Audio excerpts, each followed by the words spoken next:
Ahora sí, muy buenas noches, estimados amigos. A nombre del grupo Marcos Escudero, es un gusto darles la bienvenida a esta nueva sesión de los diálogos al café. Es una sesión especial porque con esta son 200 sesiones de diálogo que se han venido sosteniendo durante los últimos años, en las que, como saben, se han tratado un conjunto de temas que son relevantes tanto a nivel estructural como a nivel coyuntural, principalmente para pensar Bolivia, pero también para pensar lo que pasa en el mundo de manera más amplia. Hoy vamos a conversar sobre lo que sucede en Ecuador, específicamente sobre la disyuntiva electoral que enfrenta ese país. Como es de conocimiento de todos, el domingo pasado se realizaron elecciones presidenciales en el Ecuador y dos candidatos, el presidente Daniel Noboa y la candidata correísta Luisa González, eh, resultaron en un empate bastante ajustado, pero lo más interesante es que no es un empate cualquiera, sino uno en el cual casi el 90% de los votos están repartidos entre estos dos candidatos más votados, cada uno con el 44% y un poquito de los votos. Esto hace que las elecciones en segunda vuelta, el balotaje que se tendrá en abril de este año sea particularmente interesante. En tanto, es un conjunto de votos relativamente pequeño el que va a ser disputado duramente por el oficialismo que busca mantenerse en el poder y por Luisa González, que busca devolver al Partido de la Renovación Ciudadana al Palacio de Carondelet. Entonces, así las cosas, la elección de abril se pinta como una extremadamente interesante, no solamente Ecuador, sino para toda América Latina. Para hablar del tema tenemos tres panelistas de lujo, quienes han accedido a darnos su tiempo y sus ideas para hablar de lo que está pasando en el Ecuador, y son personas que además conocen bien lo que No, por sucede en supuesto. Bolivia también. Primero tenemos a Flavia Freidenberg. Flavia es politóloga, profesora Ahorita universitaria en en la este momento. Universidad Autónoma de México y es además fundadora de la red de politólogas No Sin Mujeres. Y además Flavia ha estado recientemente, este domingo, en Quito haciendo observación al proceso electoral. Entonces nos va a contar lo que ha visto de manera directa. En segundo lugar tenemos a Simón Pachano. Simón es un viejo conocido de estos espacios de diálogo, de los que participa frecuentemente. Simón es sociólogo, profesor universitario, y es uno de los investigadores más atentos a lo que sucede en general en procesos institucionales y electorales en toda América Latina, pero particularmente en Ecuador. Y tenemos además a Luis Verde Soto, otro conocedor y amigo de Bolivia, politólogo que ha sido consejero del Tribunal Electoral en el Ecuador, que ha sido viceministro anticorrupción también en su país, y que desde esta su experiencia única nos va a contar cómo ve el proceso en el Ecuador el domingo pasado y el que viene en abril. Tenemos 6 preguntas guías que deberían orientar la participación de nuestros panelistas. Por supuesto que son solamente preguntas que orientan la discusión y en ninguna manera son limitativas, así que por favor piénsenlas nada más como un punto de partida y una provocación para el diálogo. Las preguntas son: ¿cómo interpretamos los resultados de la primera vuelta electoral en el Ecuador? ¿Qué tan confiable es el sistema electoral ecuatoriano? ¿Cuáles son los temas que dividen al electorado? ¿Cuán distantes son las propuestas de Noboa y de González? ¿En qué medida juegan en Ecuador las influencias del contexto internacional? ¿Y a qué factores deberíamos estar atentos en la segunda vuelta de dentro de 2 meses? Como no es poco lo que les pedimos que nos comenten, les voy a dar de una vez la palabra y si les parece bien, podemos seguir el orden en el que aparecen en la lista de la invitación y si estás lista, Flavia, podemos empezar contigo. Tienes 15, 20 minutos. Después hacemos una ronda de preguntas y comentarios de parte de parte de los participantes y volvemos a ustedes. Muchísimas gracias, Daniel. Me da muchísimo gusto estar aquí. Gracias por la invitación. No sé si voy a poder responder a todas estas preguntas. Me parece más un examen, pero espero atender a la mayoría de ellas. Efectivamente, yo tuve la oportunidad de estar este fin de semana que pasó, invitada por el Consejo Nacional Electoral para observar el proceso de manera directa. Entiendo que era una invitación individual, no como parte de un colectivo en los que participo, así que mis comentarios son a título individual y yo tuve la oportunidad de estar observando en lo que se llama la ruta noroccidental, es decir, que fueron 9 recintos específicos, así que mi evaluación va a ser general, pero lo que tiene que ver con la jornada como tal va a estar de alguna manera sesgada a lo que yo pude ver, ¿no? Independientemente de todas las, de lo que ocurría en todo el país, ¿no?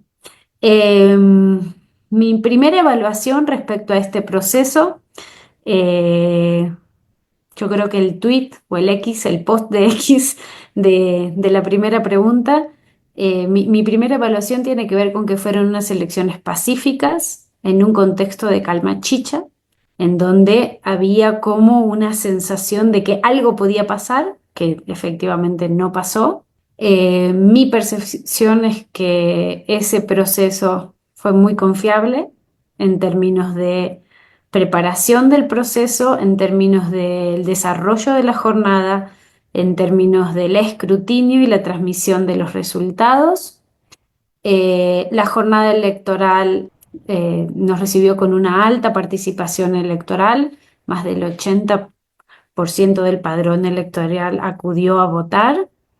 No se registraron incidentes violentos como lamentablemente habían ocurrido en las elecciones pasadas y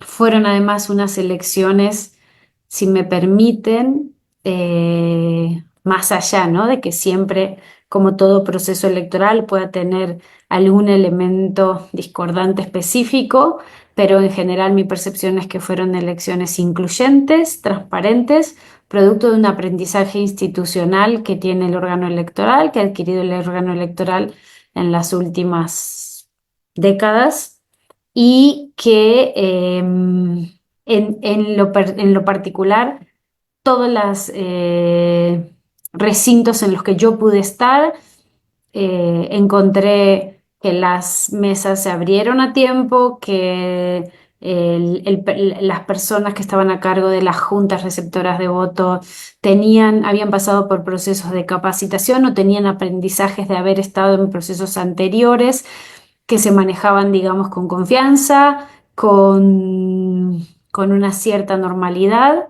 La única cuestión que a mí me llamó la atención en ese sentido, que puede para mí ser irregular, pero que es síntoma de algo que seguramente saldrá en esta conversación, es que yo vi poca presencia de delegados de partidos, tanto en el momento de instalación de las mesas como en el desarrollo de la jornada, como en el escrutinio. Al menos en las mesas en las que yo estuve en el norte de Quito, yo pedí a los miembros de la misión de observación que en general en todo el país y a los miembros de los equipos del Observatorio de Reformas Políticas que yo dirijo, que es un proyecto que monitorea elecciones cada vez que hay elecciones en los países de la región. Nosotros teníamos equipos en Guayas, en Pichincha y les pedimos por favor que miraran si había delegados. Evidentemente los recintos en los que yo estuve, por lo que pude constatar, fueron excepcionales. Puede ser que en los demás hubiera más presencia, pero a mí me llamó poderosamente la atención la ausencia. Había 16 candidaturas presidenciales y en los lugares donde había delegados políticos de los partidos políticos, solo eran de 2 partidos e incluso que eran los dos que luego resultaron mayoritarios, ADN y Revolución Ciudadana. E incluso de estos, aunque eran los que estaban, digamos, eran minoritarios, ¿no? Y yo creo que esto es una alerta, un síntoma respecto a la situación en la que se encuentra el sistema de partidos ecuatoriano, que siempre hemos dicho que es un sistema de partidos débil, con poca raigambre, ¿no? De las organizaciones de partidos en la sociedad, pero en lo personal nunca lo había visto tan débil.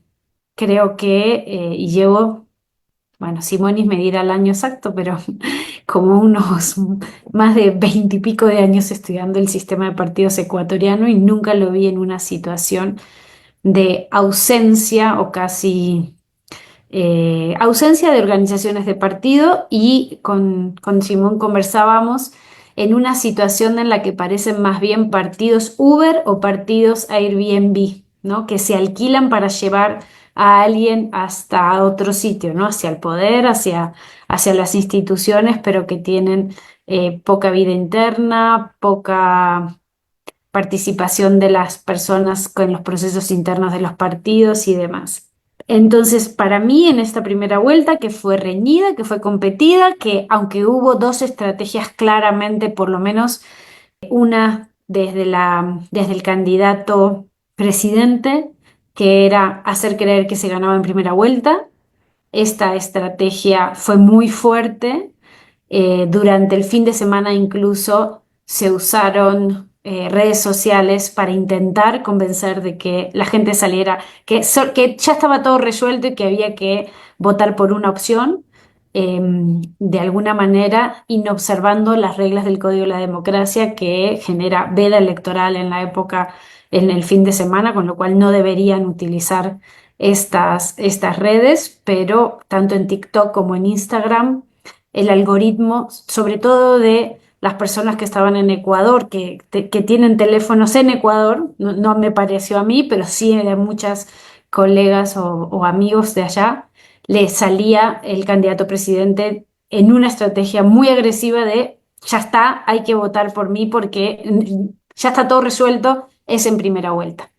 Y a nosotros, y lo conversábamos con el Simón en diferentes oportunidades, nos llamaba la atención porque, bueno, como ustedes bien saben, el sistema de partidos ecuatoriano está muy fragmentado históricamente, y normalmente las situaciones de ganar en primera vuelta han sido excepcionales en la historia en los últimos 40 años. Entonces, no parecía como que esto fuera posible. Eso por un lado. Y en segundo lugar, el tema de en esta elección que luego resultó tan reñida, o sea que teníamos razón que no se resolvía en primera vuelta, porque había que sacar 50 puntos porcentuales o menos, pero con 10 puntos de diferencia con la segunda candidatura, y esto era lo que se dificultaba en los datos que se tenían y en las encuestas que se tenían, aunque hubo una guerra de encuestas, como ustedes saben, lo que está pasando en algo en América Latina, que aparecen un montón de empresas que salen con resultados que son disímiles y tal. Y la segunda característica es la de la polarización afectiva, que lo que está marcando es no solo una polarización porque existen divisiones ideológicas, sino que a esa división ideológica se le suma una estrategia de separación emocional, ¿no? Entonces, como si el escenario fuera entre dos grupos totalmente contrarios, tanto en las élites como en la ciudadanía. Y esta polarización estratégica, como también está pasando en muchos países de la región, lleva a dos cuestiones. Una, a las cámaras de eco o a las burbujas, ¿no? Donde uno se retroalimenta solo con los que piensan cercano a uno.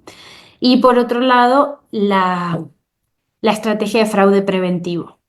¿Qué significa esto? Personas que, sin hacer denuncias por los mecanismos judiciales que establecen los diferentes países, salen públicamente a decir que ellos saben que va a haber fraude. Entonces, cuando uno le pregunta, ¿pero usted hizo la denuncia? ¿Usted tiene pruebas? No, no, no, no, pero yo sé que va a haber fraude. En lo personal, 5 candidaturas se acercaron a las misiones de observación electoral el día viernes, perdón, el día viernes previo a la elección, a decir que iba a haber fraude. y que además había habido irregularidades en la contienda. Y yo pregunté en cada una de las ocasiones si habían presentado algún recurso judicial para hacer denuncias y si tenían pruebas que tenían que presentar esos recursos, y en todos los casos me indicaron que no iban a usar el mecanismo judicial. O sea que es parte de una estrategia discursiva para generar ruido en la elección. Al menos yo no puedo constatar, y las misiones de observación electoral de la Unión Europea y de la OEA también han ido en ese sentido, y también de UNIORE, no se pudieron constatar situaciones que pudieran sostener esas denuncias de fraude.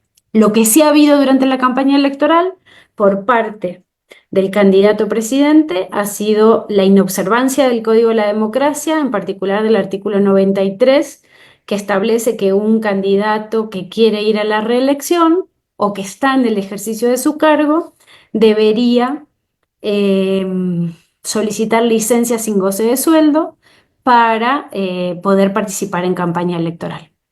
El candidato presidente presentó recursos en 5 oportunidades a través de decretos, pero por horas o por días, no para todo el proceso.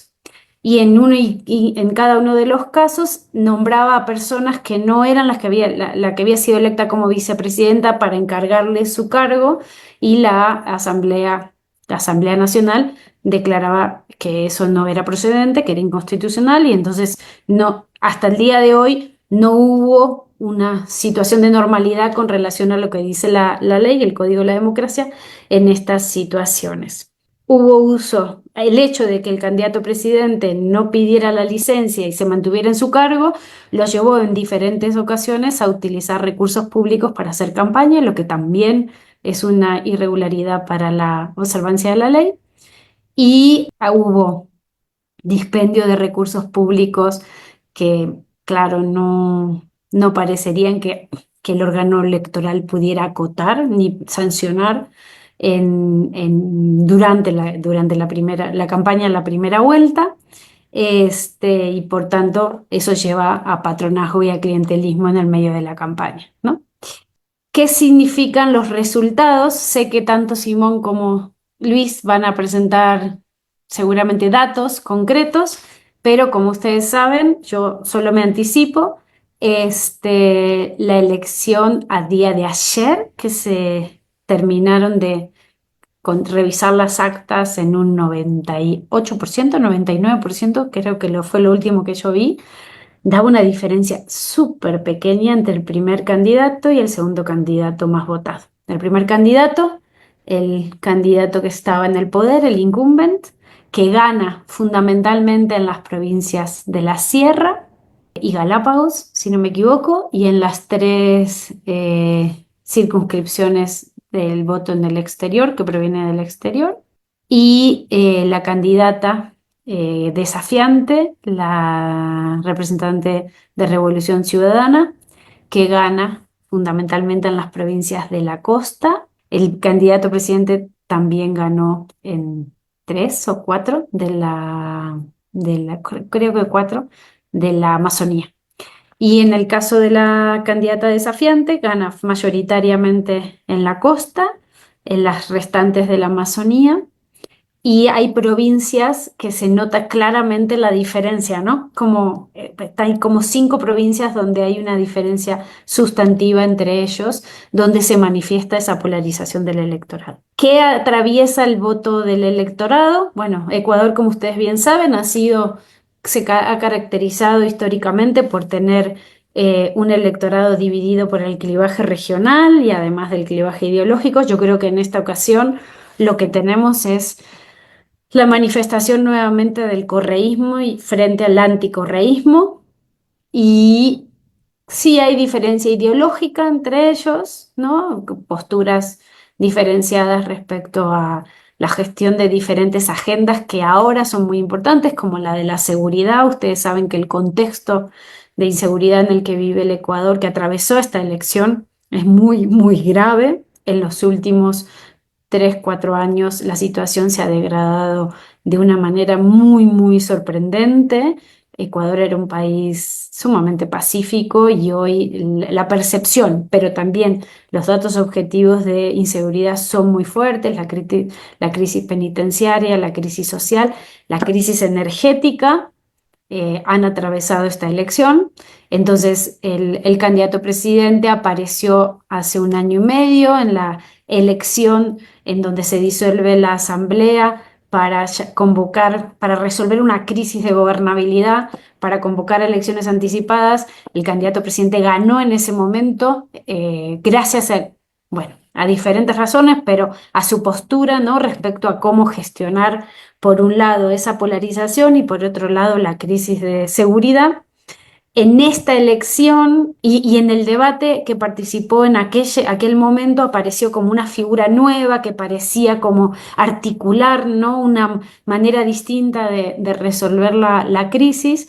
En esta elección el candidato a presidente, y me gustaría conocer la percepción tanto de Luis como de Simón sobre esto, en lo personal considero que es una visión o una imagen que quiere proyectar de alguien que resuelve y que ejerce mano dura en esas políticas.